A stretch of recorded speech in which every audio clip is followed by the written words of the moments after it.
Bienvenidos, muchísimas gracias a Casa América Cataluña, que una vez más nos da muestras de cómo es el centro de ese puente que hay desde Barcelona con América Latina, porque hoy tenemos una presentación por partida doble de dos autores uruguayos, ya hablaremos de ellos, y bueno, agradecer a los amigos, lectores y público en general, porque de verdad cada vez que se pone en marcha la publicación de un libro y puedes conectar la visita del autor, y son como muchos temas muy pequeñitos que hacen que la poesía tenga esta capacidad de convocatoria.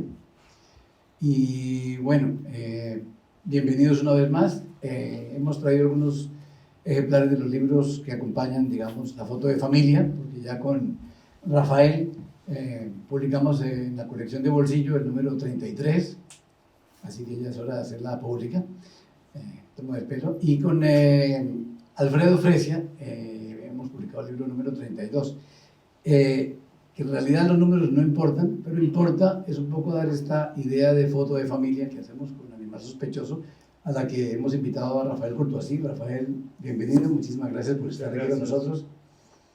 Y bueno, de lo que se trata es de presentar el último libro de Rafael Courtoisí, poeta uruguayo, nacido en Montevideo, y es una fiesta para nosotros, porque en realidad Rafael es un poeta referencia en América Latina, y es, digamos, como nuestro hermano mayor, que nos hace ver cómo la poesía no solo convoca, sino es una forma de pensamiento irreemplazable, y con la particularidad de que canta. Ya escucharemos algunos de los poemas que leerá Rafael.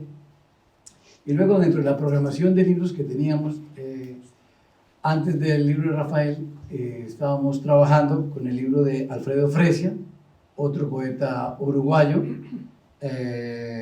pero que vivió en el exilio más de la mitad de su vida en Brasil.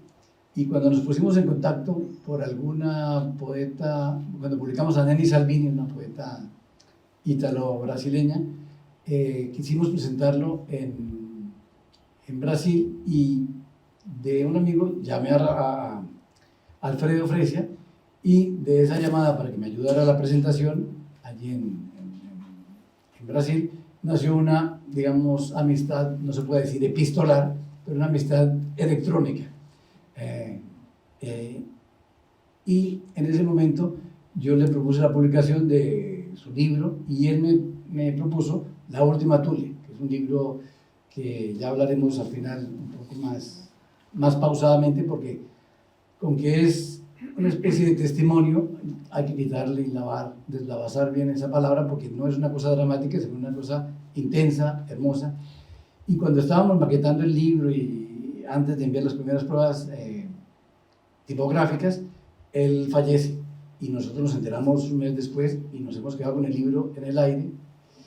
Y claro, aunque es un libro póstumo, siendo también poeta de referencia, pero del exilio, es un libro que costaba mucho tenerlo huérfano. Y entonces, ya en el proceso final, le hemos propuesto a Rafael Courtoisí si conocía al autor y le interesaba hacernos el prólogo, y para nuestra sorpresa, pues lo conocía muy bien, tenía alguna relación con él, del mundo de la poesía. Y entonces, bueno, hemos hecho el prólogo, y por eso es una fiesta doble en la que Rafael nos ayuda como santo y seña del trabajo editorial, que es el de Animal Sospechoso, publicando esta colección de poesía, que viéndola así en foto de familia, se me ocurre pensar que es una editorial, un catálogo que solo puede existir en Barcelona, porque más de la mitad de nuestros autores son, digamos, nacidos en América Latina, pero viven en Barcelona hace 30 y 40 años, con lo que eso crea un modo de ser, un modo de estar en el mundo. Bueno, sin más, como decimos en Colombia, sin más carreta, pasamos a hablar del Manual de Poesía para resolver problemas domésticos, que es el título del libro de Rafael Courtoisí. Y yo creo, tal vez antes de entrar en materia, anotar algo que es muy importante en la poesía de Rafael, y es ese modo cercano a lo coloquial y un modo de hacer poesía, de pensar el mundo desde la poesía, pero con mucha ironía, con humor y con un juego del lenguaje que nos lleva de la mano a la poesía sin sentirnos ensuciando casa ajena, por decirlo de alguna manera, porque la poesía es justamente eso. Con la poesía podemos hacer incluso algo tan práctico como un manual de poesía para resolver problemas domésticos. No quiero alargarme mucho porque el libro es mucho mejor de lo que yo estoy diciendo, así que yo quisiera invitar a Rafael Courtoisí a que nos lea unos poemas de su libro, nos comente algo que tenga que ver con lo que estamos diciendo. Para eso es nuestro invitado de hoy, aprovechando la hospitalidad de Casa América, y luego al final retomaremos para dar dos apuntes a propósito del libro de Alfredo Fresia.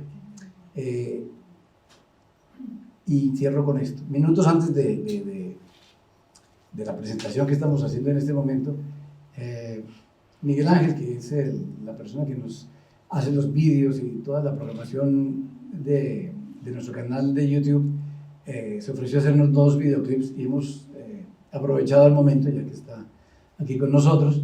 Y cierro con esto porque justamente como empecé ese vídeo, ese par de videoclips, diciendo que de Montevideo viene un buque cargado de, y en este caso, libros de poesía. Rafael, bienvenido, y por favor, estás en tu casa, puedes hacer con nosotros como mejor te parezca. Muchísimas gracias, Juan Pablo Roa, editor. Ustedes recuerden, esto no está en el manual, pero lo primero que un poeta, narrador, ensayista debe hacer en público, agradecer al editor. Eso no está en el manual, está aparte, pero hay que agradecer al editor. Aunque uno en el fondo no tenga ganas de agradecer, porque los poetas creen que tienen todo, que han hecho todo. No, los poetas también son los editores, también no, en este siglo XXI son los editores que tienen esta aventura de publicar no 1 a 2. De veras, de corazón, agradecerle al editor, agradecer a Casa América, por supuesto, este milagro de que me encuentre con mi hermano Rodolfo Hassler. Una brevísima anécdota que es doméstica, pero no es para resolver problemas, es para crear problemas. Hace más de 20 años, hace 10 años que no regresé a Barcelona. Anduve por otros lugares de estas zonas, pero no aquí. Pero hace 20 años, no exactamente en Barcelona, muy cerquita, tuvimos una hermosísima velada poética, una cena, estaba Teresa, yo, bueno, había una serie de personajes, y a la salida, yo creo que habíamos tomado algún vinito, una exquisita comida. Era también la Europa de 2004, sería, y la España de arrasar. Había una casa peculiar, no sé exactamente, hermosa, que estaban tirando abajo, una casa que uno dice, hasta pudo haber pasado por la puerta Gaudí, no que la hiciera. La casa estaba para tirar abajo, estaban tirándola abajo y estaban sacando una reja hermosísima, que por supuesto yo si hubiera podido me la llevaba toda, pero eran 7 metros. Logré un fragmento de 1,5 metros por casi 2, una cosa impensable. Hoy, olvídenlo, otro manual para resolver problemas aéreos. La logré llevar esa reja de aquí, de Barcelona, esa reja forjada, quién sabe por qué artesano, la llevé a Madrid en tren, logré embalarla y tal, con el auxilio de Hassler, y de ahí a Montevideo, y ahí está en el jardín. De modo que me encuentro ahora con Rodolfo, pero también con Elena Corbellini, es una alegría enorme, con Antoine Bagal, un escritor que tiene un nombre francés y un nombre en español, Antonio Borrell o Antoine Bagal. Y muchísimos otros amigos, siempre que uno nombra 1 o 2, se olvida el resto. ¿Y qué significa un manual de poesía para resolver problemas domésticos. La poesía resuelve muchísimas cosas y causa muchísimos problemas en la vida de uno. Yo creo que resuelve cuestiones fundamentales que van mucho más allá de la domus, de la casa, de lo doméstico, del ámbito cotidiano, y tiene que ver con el amor. Yo creo que la poesía sí es un género literario, es un ejercicio de la poiesis, pero es un ejercicio de amor. ¿Por qué el manual de poesía para resolver problemas domésticos? Creo que todos nos hemos enfrentado a eso de, bueno, muy bien, suena bien, ¿y para qué sirve? O la otra pregunta cuando te encontrás con un poeta, el poeta te dice, sí, bueno, he publicado tantos libros, he sacado el premio luego, el premio tal o cual. ¿Y de qué vivís? Te pregunta. Y el tema, sí, de la poesía no es que se viva de... Muchas veces se vive para, y a veces se vive por. Vivir por es, gracias a eso se vive. La poesía, créanme, y voy a tratar de ser muy breve en esta parte, no es solemne, no es acartonada, no importa que uno pertenezca a una academia o sea parte del claustro de una universidad o tenga una cátedra. La poesía es vida cotidiana, es intercambio, y sí, a veces los propios poetas la confunden con una gran solemnidad. La poesía es una mano tendida, un abrazo, y es profundamente amena y alegre. Lo que ocurre que eso no significa que no deje de ser profundísima y esencial. Apenas traté de hacer ese gozo en este manual de poesía para resolver problemas domésticos. Por ejemplo, uno de los problemas, ¿qué hacer cuando hay un grifo que gotea? ¿Quieren la solución? Es facilísima, está en el libro, cómprenla. Cuando uno tiene un pequeño jardín o un gran jardín o vive en un departamento pero con distintas plantas decorativas vivas, ¿qué hacer con los caracoles, con los escargots, con los gasterópodos que se comen? Está la solución allí. Pero también hay otras soluciones, por ejemplo, el 14 de abril de 1972 Uruguay estaba absolutamente convulsionado por una violencia que tenía que ver con todo el resto de América Latina. Y yo andaba por 13, 14 años, 12, 13, 14 años, y vi por primera vez sangre humana y restos de alguien que había sido ultimado, ajusticiado, asesinado con Heckler. Y a lo largo del tiempo esa imagen a uno lo sigue. Entonces, una de las recetas es cómo se hace para borrar una mancha de sangre de 1972, que parece que fue hace muchísimo, pero está todos los días. Y otros textos mucho más alegres. Sí les quiero adelantar, porque así no necesariamente tienen que comprar el libro, pero cómprenlo.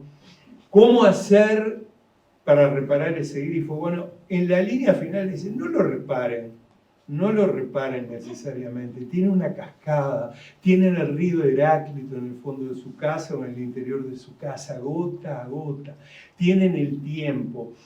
Entonces, si ustedes les gusta una chica, y si ustedes son chicos, bueno, les gusta un chico, inviten a su amada, a su amado, y díganle que la casa, acuérdense, el grifo está goteando, tic, tic, tic. Ustedes no lo cambiaron, no llamaron al sanitario, al fontanero, invitan a esa chica, a ese chico le gusta a cada uno, y le dicen, mira, la casa llora de alegría al verte. Y a partir de ahí de pronto el grifo no lo arreglan, pero arreglan otras cosas en la vida. La última de las cosas, domus, lo doméstico. Domus en el latín pasó prácticamente a todas las lenguas. En griego es domo, en latín es domus, pasa a todas las lenguas. Lo doméstico es lo cotidiano. Fíjense qué ocurre. Durante 300 años de la modernidad, nosotros hemos tenido 3 espacios en la vida cotidiana. Lo público, que tiene que ver con lo político, con el ordenamiento. Lo privado, que tiene que ver con la casa, con la domo, con el lugar donde uno domina, donde está el dominio. Y lo íntimo, en general uno piensa que es la alcoba, y es así. Pablo Neruda decía que la cocina es un lugar íntimo. Era un tipo muy de esas cosas domésticas de cocinar. Pero en este siglo XXI, en este tercer milenio, después de la pandemia, después de todo lo que nos ha pasado, y nos van a pasar cosas felices todavía, tenemos otro espacio que tiene que ver con lo doméstico, que es el espacio virtual. Todos damos clase por Zoom, nos comunicamos. Entonces tenemos 4 espacios, un cuarto espacio que tiene que ver con lo doméstico, que es esa virtualidad.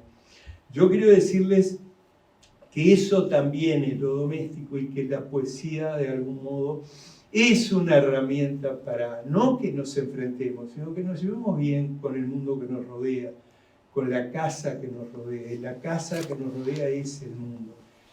Doy gracias de estar en un espacio absolutamente presencial con Elena, con Antoine, con Rodolfo, con el cónsul de Uruguay, todos estos, con María y con este editor. Empecé con el editor y termino con el editor. Agradeciendo a Casa de América, agradeciéndole a todos ustedes y a Juan Pablo. Gracias.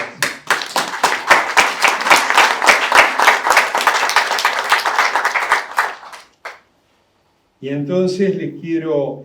Una de los elementos que se resuelve no es doméstico, pero si ustedes miran detrás de nosotros, van a ver que en la diapositiva, en el flyer, dice Manuel de Poesía.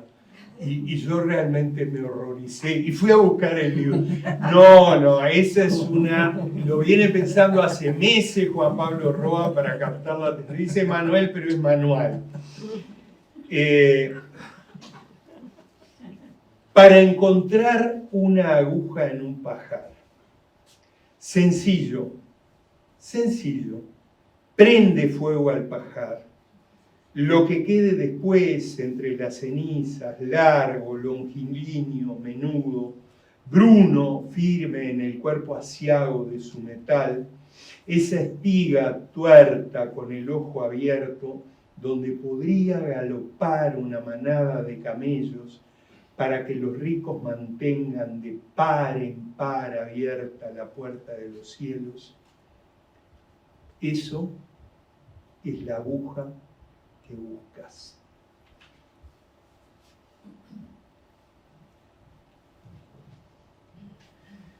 Para hacer desaparecer una mancha de sangre.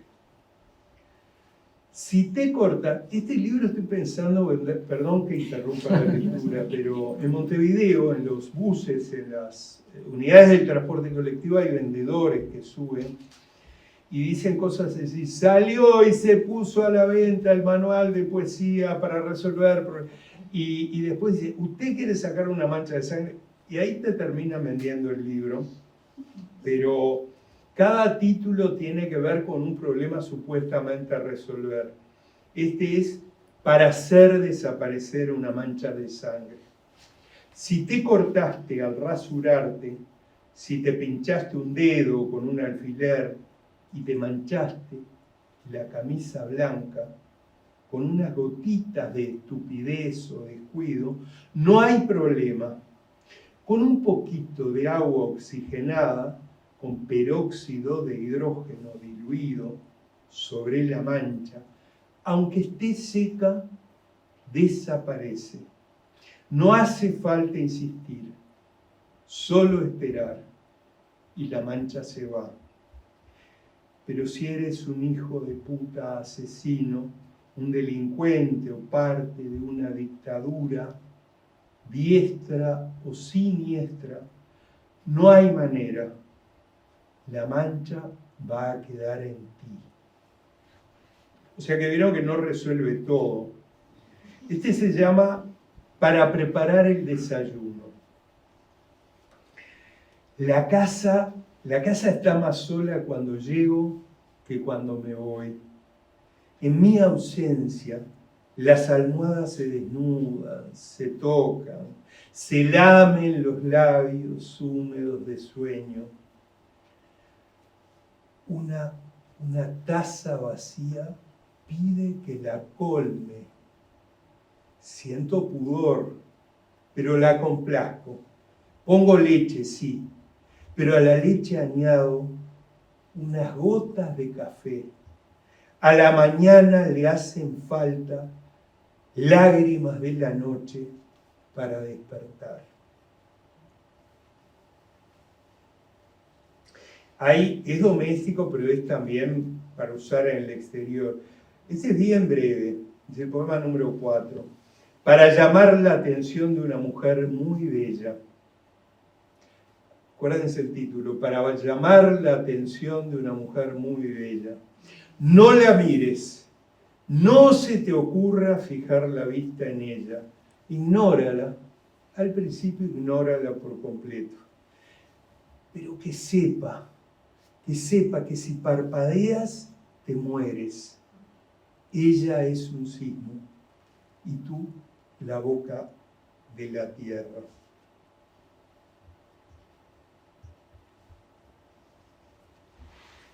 Este otro es un poco más extenso, es el poema 21 y se llama ¿Cómo explicar en qué consiste la lucha por el poder a la hora de la cena?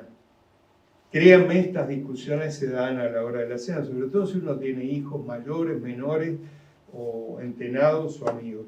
¿Cómo explicar en qué consiste la lucha por el poder a la hora de la cena? He pensado harto en la cuchara, en sus curvas, su convexidad, su apariencia de acero, su carne de metáforas. Todo lo que se pueda decir de la sopa, del aire, de la simplicidad del nardo, del aguijón, del vuelo, de la vulva húmeda de una meretriz, del palmo espiritual de la nada, de lo que no se nombra y cabe en la cuchara, en la infinita costa de su indecible llaga. Me acuerdo del tenedor y de sus 4 patas dialécticas junto a la concavidad de la cuchara, de la cercanía asesina del cuchillo, de su delgada lengua sobre el mantel. Me acuerdo de la mesa de 4 patas como un animal carnívoro sobre la parva melancolía pura de la verdad alzada. Pienso como un obseso en la cuchara, en la contienda eterna, en la mitad alada de la humanidad que canta y en la otra que pudiendo gritar asiente y calla. Y tengo la tentación de terminar la lectura con este poema. Hay otros, y quiero contarles muy brevemente que en la otra parte del libro hay soluciones para otro tipo de problemas domésticos, pero de pronto aparentemente más interiores. Así que, si quieren explicarse en qué consiste la lucha por el poder a la hora de la cena, los inconvenientes y milagros de la cena, cómo se ordenan frascos en la cocina, propedéutica y arte culinario, milagros simples del otoño, bueno, están en este manual que no manual. Gracias.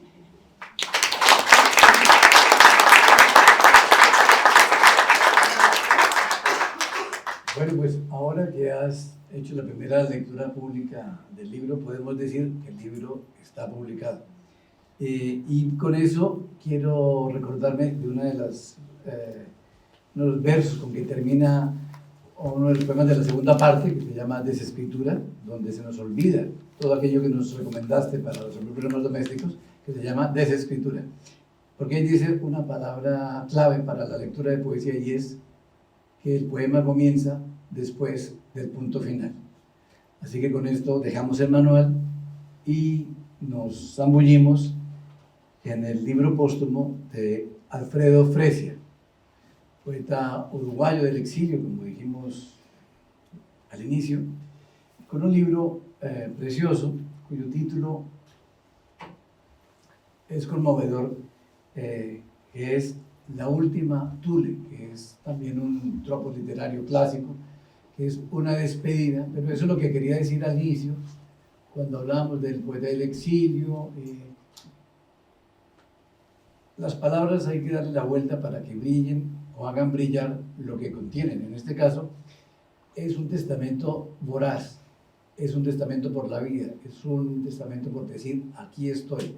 A pesar de que lo que yo he contado, que hace parte del libro, porque pues, es la verdad, pero es un testimonio más que un testamento, porque es, aquí estoy y aquí sigo, y es tal vez lo que hace más importante a este libro. Y luego, Alfredo Fresia, es un poeta mayúsculo, lleva unos 20 años hacia esta parte que empezamos a valorizarlo, y porque en sus comienzos no lo conocimos tanto, siempre la extranjería en una lengua diferente pues hace un poco difícil esos primeros momentos. Pero de Alfredo hay que recordar sobre todo no solo su vitalidad, sino que es un poema que está lleno de amor. Tal vez uno de los temas más importantes es ese modo tierno, dulce, inteligente, con el que aborda las relaciones homoeróticas, pero son todas palabras para hablar simplemente del amor. Y al ser un libro póstumo, él ya sabía, yo creo que en parte, cómo estaban las cosas porque estaba enfermo, y claro, al dejar el libro huérfano, pues nos toca a nosotros ir por él y acercarnos a su poesía. Quiso la fortuna de que Rafael conoce bastante bien la obra de Alfredo Fresia, y bueno, por eso lo hemos invitado y los hemos invitado a ustedes a que estén con nosotros y a que escuchen algo de lo que nos dice Alfredo, sobre todo porque, como dije hace unos minutos, después del punto final comienza el libro. Y eso también es muy cierto con la poesía de Alfredo Fresia, que uno tiene que volverla a leer, porque lo distrae un poco ese modo fuerte de su presencia vitalista. Y antes de leer poemas, yo, Alfredo, públicamente te doy las gracias por ese prólogo. Es un prólogo que le dio una segunda oportunidad al libro, aunque no la necesitaba porque es un libro sólido, pero traerlo a Barcelona, digamos en efigie, requería de unas luces, que yo creo que son las que tú das en el prólogo, que es además un prólogo hermoso porque no habla de esto que estoy hablando yo, no lo toma de esa manera tan fuerte, sino que lo toma por un lado festivo, y no me voy a entrar para no quitarle la palabra a Rafael, pero es un prólogo que nos hace amigos del libro, es un prólogo que nos invita a escucharlo y a conversar con ese poeta que se llama Alfredo Fresia. Así que, Rafael, si quieres comentar algo del prólogo del libro, pues otra vez estás en tu casa, y bueno, bienvenido una vez más a esta fiesta de la poesía con tu libro y el de Alfredo. Muchas gracias. Alfredo Fresia es un poeta uruguayo que nació en 1950, mitad del siglo XX, exactamente la mitad. Quiere decir, estos son cálculos que hacemos a veces los prologuistas o los académicos. Quiere decir que Borges, cuando nació Alfredo Fresia, tenía 51 años, un siglo y un año. Porque Borges, usted me dirá, ¿qué tiene que ver? Bueno, todo tiene que ver. Y Alfredo le dio una vuelta de tuerca a algunas cuestiones borgianas y otras las asumió. Borges nació en 1899. Alfredo nace en un país pequeño. Cuando yo tenía en Estados Unidos que explicar de dónde venía, siempre pasa Uruguay, Paraguay, hay una confusión. La capital es La Paz, no es La Paz, es Montevideo, pero nada, está bien, nadie tiene por qué saber dónde queda el país de uno, el país donde uno nació. Uruguay, yo explicaba así en mi inglés, que cada vez se afinaba más porque cuanto más tenés que dar en distintas universidades donde se habla inglés, la explicación de dónde venís, después lo haces con espontaneidad y hasta con ganas, y vas utilizando otros adjetivos en inglés. Uruguay es un país pequeño, aparentemente pequeño, between two monsters, decía, entre dos monstruos, les decía, y hacía así, eso se lo podía decir a un chairman, a un catedrático. Uruguay es un pequeño país entre dos grandes. Cuando digo monstruos lo digo con todo el cariño. ¿Qué otra cosa le puede tener a un monstruo que cariño, que amor? Frankenstein o el moderno Prometeo de Mary Shelley nos enseñó que los grandes, los monstruosos, son los que más necesitan calor y amor.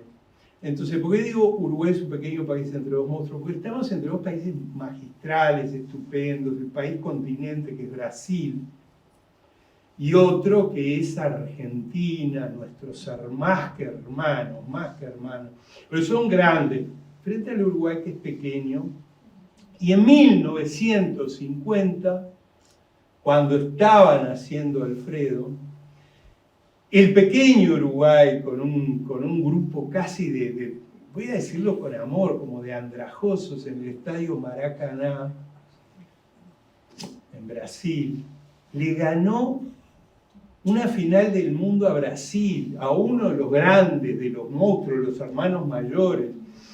Y yo había empezado un poco el prólogo así, porque los años 50 también fueron los años en esa zona de América Latina de gran bienestar material. Era un modelo que se replanteaba, un modelo económico, social, y el Uruguay en ese momento vivía muy bien. Frente a una Argentina, piensen, vivía el segundo peronismo. En el 55 la llamada Revolución Libertadora iba a derrocar a Perón. En el 64 en Brasil iba a haber un golpe militar. Bueno, lo que ustedes ya saben. Ahora miren las paradojas de la vida. Como muy bien me dice el editor, pero ¿vos estás seguro? Yo empecé el prólogo así, con el Campeonato Mundial de Fútbol de 1950, donde David, chiquitito, le gana a Goliat y gana el campeonato. Y me dice, pero ¿vos estás seguro que a Alfredo le gustaba tanto el fútbol como para empezar el prólogo? No le gustaba para nada. Y muy bien, ahí es la misión del editor. Y no, a mí me gusta, pero más allá de que a mí me gustó o no le interesara en lo más mínimo, porque Alfredo Fresia, quiero decir, es un tipo de una sensibilidad y una apertura enorme, pero no lo movía el fútbol. Creo que lo aburría bastante por lo que me dijo. Pero no es por el fútbol que uno menciona el 50, es porque ahí nace un poeta que después va a estar condenado a estar entre dos aguas, entre dos fuegos, entre dos zonas. En un Uruguay que ya en el año 66, cuando Alfredo tiene 16 años, un Uruguay, bueno, atravesado por conflictos de tipo social, por crisis, por toda América Latina. Y cuando él anda en el año 75, 76, cuando la dictadura en Uruguay empieza en 27 de junio del 73, pero él se queda un poco más en Montevideo. Tener 26 años en una dictadura que ya estaba solidificada en el año 76, difícil era, pero además piensen en otro mundo, en el mundo del siglo pasado. Plantear elementos gay, homoeróticos. Bueno, y ahí, miren qué interesante, una de las cosas que hizo Alfredo para cultivar su poesía, amar a su país, pequeño país, amar a la confraternidad esta mundial de los poetas, fue irse a Brasil. Claro, Brasil seguía una dictadura, pero Brasil tenía otras aperturas. Entonces lo recibió. Fresia durante mucho tiempo habló francés y portugués. Y eran sus idiomas y se manejaba con eso. Escribía en español. Pero fue un gran traductor. Brasil le dio esa oportunidad y le enseñó a aprender lo que es el exilio. Pero después vino muchísimo a Uruguay. Cada vez que venía traía eso que traen los que tienen que andar por el mundo. Y todo eso fue una profunda y amena y divertida reflexión que hicimos, porque yo me encontraba, empecé a hacer las cuentas de las veces que estuve charlando con Fresia, y la verdad que las charlas más profundas y más largas fueron fuera del país. Fueron en México, fueron en Europa, fueron incluso en Brasil una vez que me lo encontré, y en otros lugares. En Uruguay lo veía, pero lo veía con más celeridad. La última tule es la conciencia que todos no queremos tener y tenemos.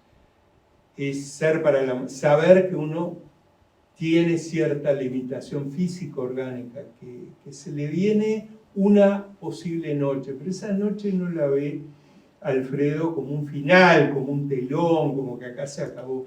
La ve como eso y como una esperanza, como una gran incógnita. Entonces, por eso la última tule.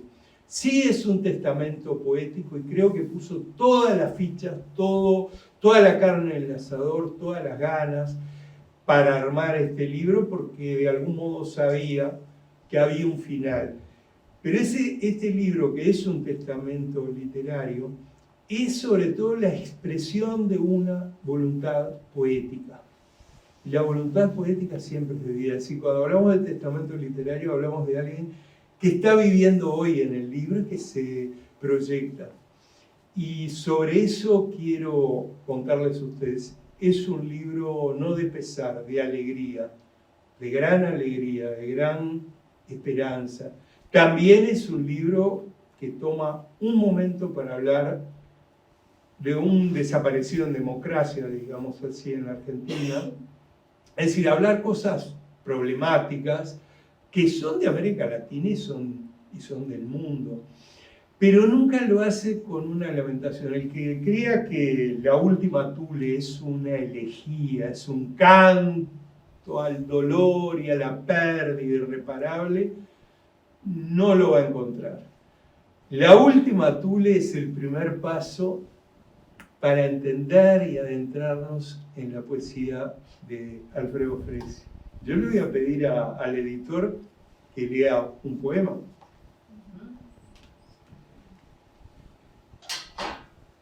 Vamos a leer un poema que se titula Blau Blume. Si alguien sabe alemán, pues ya me corregirá al final de la lectura. Blau Blume, página 47.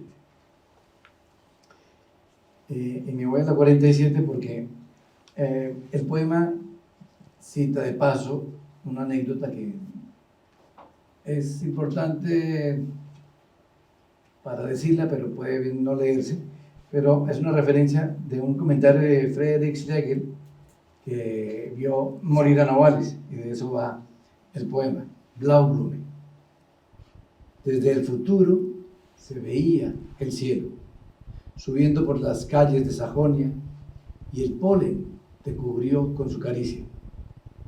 El futuro era el arco tensado de un poema, tu flor azul, aquella Blau Blume, crecida en lo imposible, en el amor, más allá de los bordes de una página, la flor que no se puede descubrir y que fue tuya el día de tu muerte. Se puede apenas creer que sea posible morir con tanta belleza.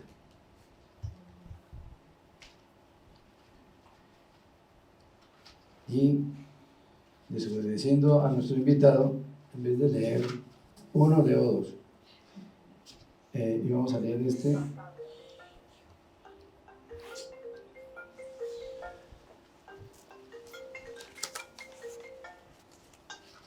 A ver si lo encontramos rápido.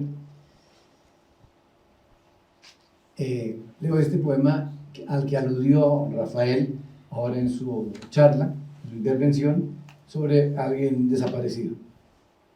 Asesinado es el título. Soy 1 y 30.000. Me llamo Santiago Maldonado.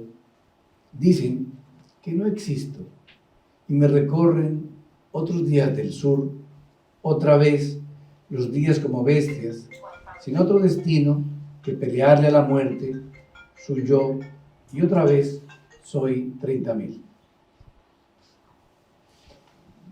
Yo quise, perdón, hay un poema de Alfredo que se llama Fotografía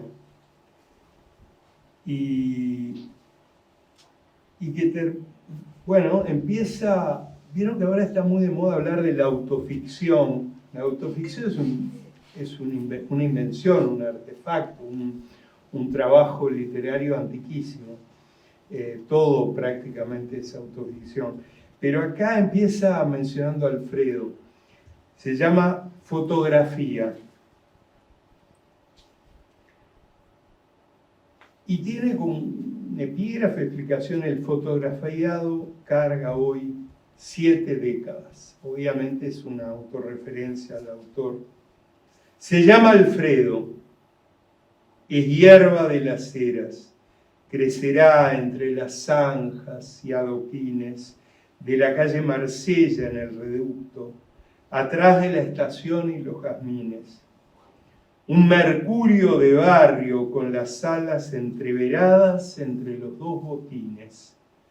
Le negoció el destino. 7 décadas conocerás exilios y confines. Pero siempre te haré llegar un verso para que te empecines.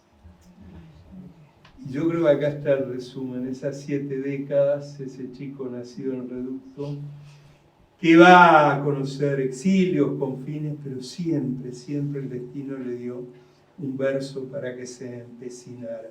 Y él le entrega muchos de esos versos a nosotros. Gracias.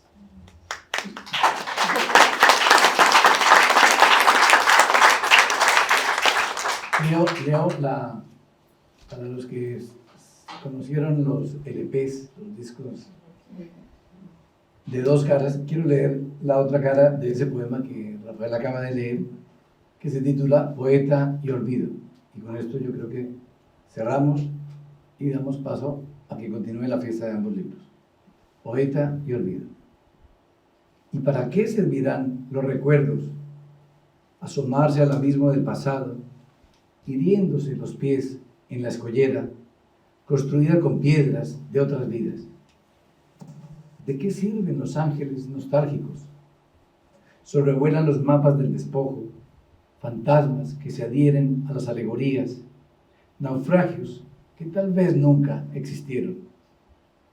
El poeta en un muelle sin recuerdos, una estatua de sal disuelta por las olas. Ya no lee en vestigios. Ganó el mar, la medusa, el olvido, el horizonte. Gracias.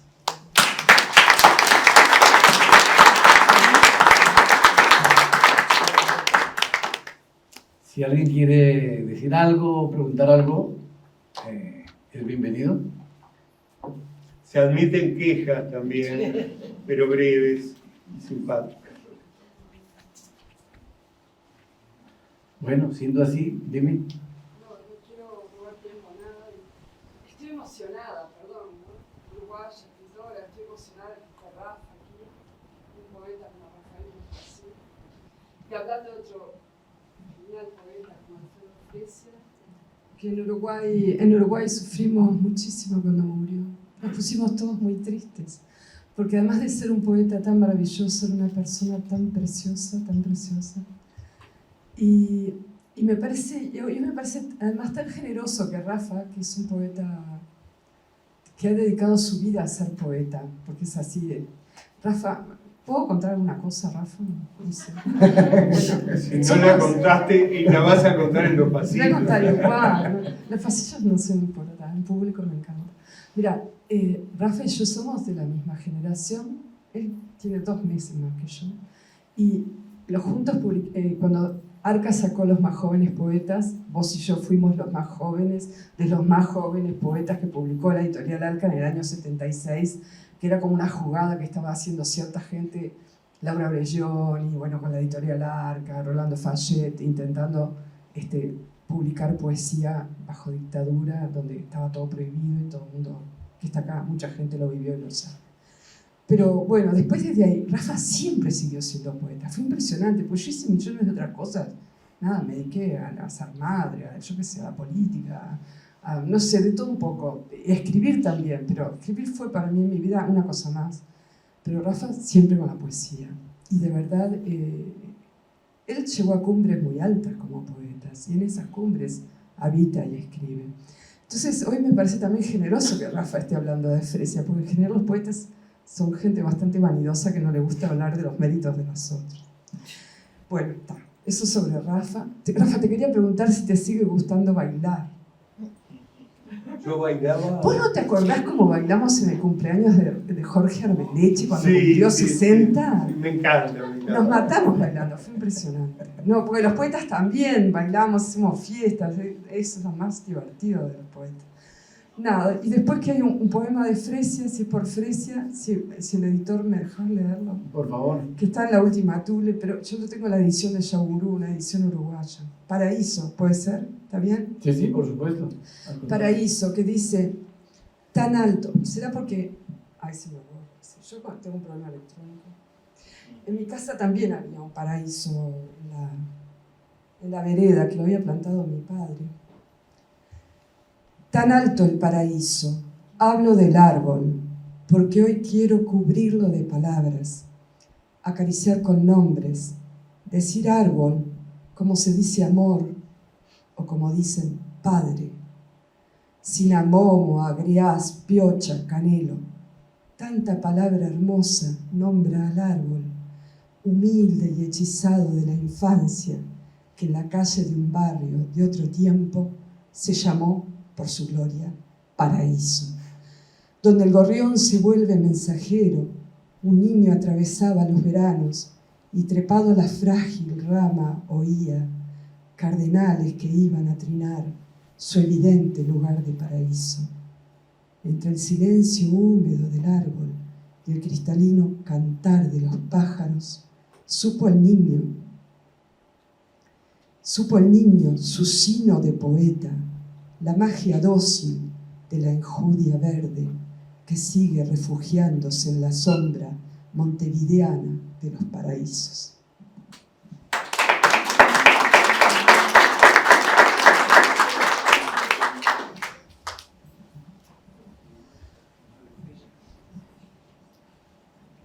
Bueno, eso es, finalmente siempre es eso la poesía, cuando esta intervención nos hace entender que, por eso cuando en el mundo de los libreros, cuando vas a buscar libros de segunda mano de narrativa, el lunes lo compras y el viernes lo tienes en la mesa de segunda mano.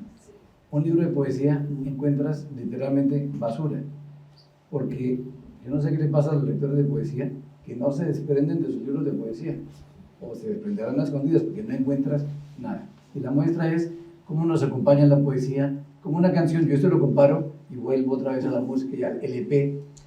En la época en que uno, nacido en el siglo XX, le regalaban, no sé, Tchaikovsky, Pink Floyd, cualquier disco, uno lo tomaba, lo escuchaba y las 18 canciones, 2 le sonaban, pero bueno, ahí lo dejaba. Pasa el tiempo, lo vuelves a escuchar, al final del tiempo no quieres que nadie hable, las 18 canciones son imprescindibles. Eso hace que la gente nos regale sus libros de poesía de sus autores favoritos. Una vez escuchado, 2 veces, no te puedes desprender de eso, y eso es la poesía. Así que los invito de verdad a celebrar, a leer, y sobre todo a eso, a saber que todo poema, todo libro de poesía comienza después del punto final. Muchas gracias.